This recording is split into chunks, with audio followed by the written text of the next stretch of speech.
Hello ಸ್ನೇಹಿತರೆ, welcome to Karnataka job news YouTube channel. ವೀಕ್ಷಕರೇ, ಭಾರತ ಸೇವಾ ದಳ ಜಿಲ್ಲಾ ಸಮಿತಿಯಿಂದ ಹೊಸ ಅಧಿಸೂಚನೆ ಪ್ರಕಟವಾಗಿರುತ್ತೆ. ಇದರಲ್ಲಿ ಖಾಲಿ ಇರುವಂತಹ SD ಅಂದರೆ ದ್ವಿತೀಯ ದರ್ಜೆ ಸಹಾಯಕ ಹುದ್ದೆಗಳ ನೇಮಕಾತಿಗಾಗಿ ಅರ್ಜಿಗಳನ್ನು ಆಹ್ವಾನಿಸಲಾಗಿರುತ್ತೆ.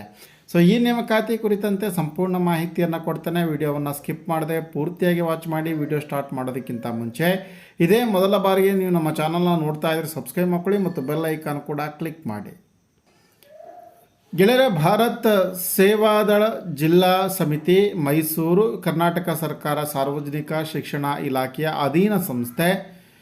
ಇದರ ವತಿಯಿಂದ ಒಂದು ನೇಮಕಾತಿ ಅಧಿಸೂಚನೆ ಹೊರಬಿದ್ದಿದೆ. ಪತ್ರಿಕಾ ಪ್ರಕಟಣೆಯ ಮೂಲಕ SDA ಹುದ್ದೆಗಳ ಅರ್ಜಿ ಕರೆಯಲಾಗಿರುತ್ತೆ. ಸೇವಾದಳ ಕೇಂದ್ರ ಕಚೇರಿ ಬೆಂಗಳೂರು ಇವರ ಆಶ್ರಯದಲ್ಲಿ ನಡೀತಾ ಇರುವಂಥ ಭಾರತ ಸೇವಾದಳ ಅನುದಾನಿತ ಪ್ರೌಢಶಾಲೆ ಗಂಗೋತ್ರಿ ಬಡಾವಣೆ ಮೈಸೂರು. ಈ ಶಾಲೆ 1994-95ನೇ ಸಾಲಿನಿಂದ ಪ್ರಾರಂಭಗೊಂಡು ಪ್ರಸ್ತುತವರೆಗೂ ಕೂಡ ಮಾನ್ಯತೆ ನವೀಕರಣಗೊಂಡಿರುತ್ತೆ. ಅಂದರೆ ಸರ್ಕಾರದ ಸಹಾಯ ಅನುದಾನಕ್ಕೆ ಒಳಪಟ್ಟಿರುವಂಥ ಒಂದು ಶಾಲೆ, ಅಂದರೆ ಗ್ರಾಂಟೆಡ್ ಸ್ಕೂಲ್ ಆಗಿರುತ್ತೆ. ಏಡೆಡ್ ಸ್ಕೂಲ್ ಇದು. ಸದರಿ ಶಾಲೆಯಲ್ಲಿ ಖಾಲಿ ಇರುವಂತಹ ದ್ವಿತೀಯ ದರ್ಜೆ ಹುದ್ದೆಯ ನೇಮಕಾತಿಗಾಗಿ ಅರ್ಹ ಅಭ್ಯರ್ಥಿಗಳಿಂದ ಅರ್ಜಿಗಳನ್ನು ಕರೆಯಲಾಗಿರುತ್ತೆ. ಹುದ್ದೆ ಹೆಸರು ಬಂದುಬಿಟ್ಟು ದ್ವಿತೀಯ ದರ್ಜೆ ಸಹಾಯಕರು. ಒಂದು ಹುದ್ದೆ ಇದೆ. ಇದಕ್ಕೆ ವಿದ್ಯಾರ್ಥಿ ಅಂತಂದರೆ PUCಯನ್ನು ಮುಗಿಸಿರಬೇಕು ಮತ್ತು ಕಂಪ್ಯೂಟರ್ ಕೋರ್ಸ್ ಆಗಿರುವಂಥದ್ದು ಕಡ್ಡಾಯವಾಗಿರುತ್ತೆ.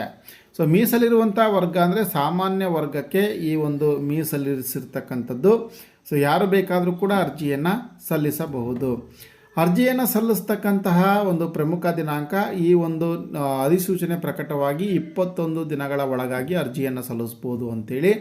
ಅಂದರೆ ಇದು ಇವತ್ತು ಪತ್ರಿಕೆಯಲ್ಲಿ ಪ್ರಕಟವಾಗಿರುತ್ತೆ. ಇನ್ನೂ 21 ದಿನಗಳ ಕಾಲ ಅರ್ಜಿಯನ್ನು ಸಲ್ಲಿಸಲಿಕ್ಕೆ ಅವಕಾಶ ಇರುತ್ತೆ. ಹಾಗೆ ಇದಕ್ಕೆ 1000 ರೂಪಾಯಿ ಅರ್ಜಿ ಶುಲ್ಕ ಕೂಡ ಇರುತ್ತೆ. ಅರ್ಜಿ ಶುಲ್ಕವನ್ನು ನೀವು ಸಂಸ್ಥೆಯ ಕಾರ್ಯದರ್ಶಿಗಳ ಹೆಸರಿಗೆ ಕಳಿಸ್ಕೊಡ್ಬೇಕಾಗತ್ತೆ. DDM ಮೂಲಕ ಪಾವತಿಯನ್ನು ಮಾಡಬೇಕಾಗತ್ತೆ.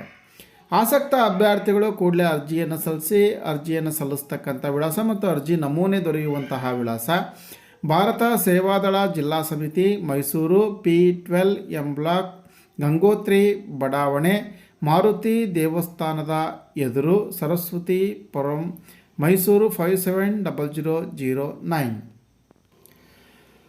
ಇದಿಷ್ಟು ಗೆಳೆಯರೆ, ಅನುದಾನಿತ ಶಾಲೆಯಲ್ಲಿ